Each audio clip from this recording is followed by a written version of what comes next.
So welcome back to the Forensics Detailing channel. Behind me, guys, you can see the red peril. I have had to sand the hood. Why? I needed to go deeper quicker, so I went down to a store because I only had one piece of P3000 left, a quarter piece, you know, one fresh piece. It wasn't enough, so I went to get some more sandpaper and could only get them from somewhere, and I can't mention where or I'll end up getting sued. Soaked that sandpaper out properly and just used it to sand, wet sand my bonnet. All looked fine, got nice consistent haze with it, until I went to compound out that sanding haze, and underneath the sanding haze was deeper scratches that weren't there before. So I put in deep scratches into my paintwork, which is a mistake. And to compound out those deep scratches is just going to be too much work. It's going to be ridiculous to get them out. So I need to use I need to step them down with a better quality grit. So I should have just really bought good quality grit and done it properly. You know, whenever you deviate, don't you, there's a little risk. But anyway, most people are using Trizac 3000, but I spoke to Ian from UK Detailing, and he recommended I try the Mirka 3000 foam backed. Foam back gives you just a little bit of a nicer feeling. You know, it can cope with curves a little bit more, and there are some curves on this bonnet. You obviously have to be careful with foam backs. You actually can put more pressure on lines as you go over them than you would if there was no foam backing. Reg told me that one. He'll like that shout out, and he's right, and I can understand why.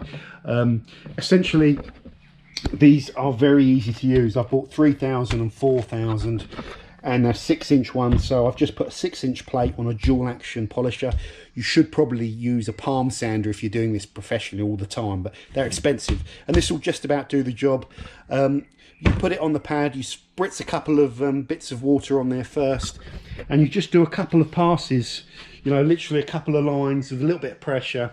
And a quick set. You can cross hatch it if you like, because that will give you a consistent thing. And you're looking, once you can use a wet cloth to wipe off the clear coat that you're going to leave. It's going to leave like a white sort of watery film, which is clear coat, and you can dry that down. Then you want a clear, consistent matte finish that feels nice and smooth. And then you want to repeat that over the car. These discs wear out quite quickly. I think I've needed to use 2, probably 3 would have been ideal. I'll check. I might go over it again. I'm going to probably step it down with the 4000. The thing I don't know is if I've gone deep enough, so I might just do a little compounding test on one section.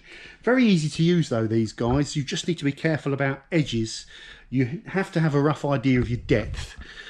So having the paint depth gauge, even with the aggressive sanding, deep sanding marks that I've put in, that this is the whole reason for me needing to do this, which is essentially a mistake.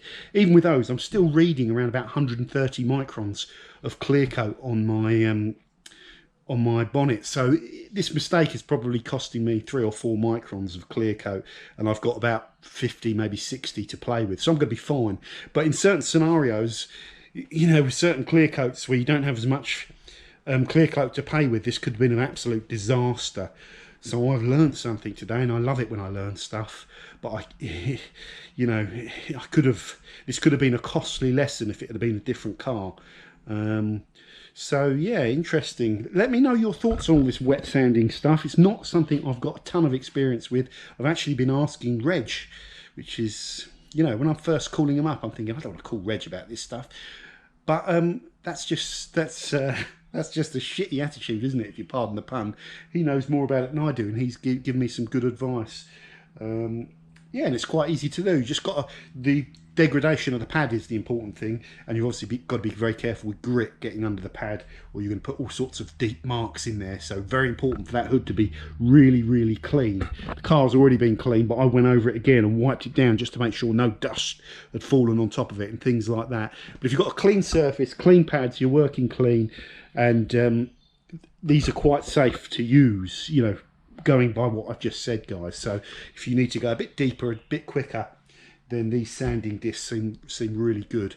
And my word of warning is you need to be very careful, because some of the quality of the grit that's out there on the market could perhaps be a little bit lower than others. So not all these products are the same quality. So I think Mirka 3000 and Trizac 3000, you're in good hands with those two.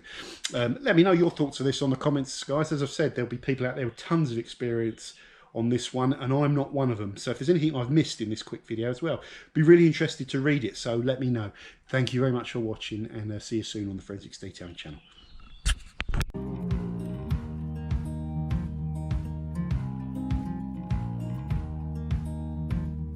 Holding on to what I knew, but the moment's gone.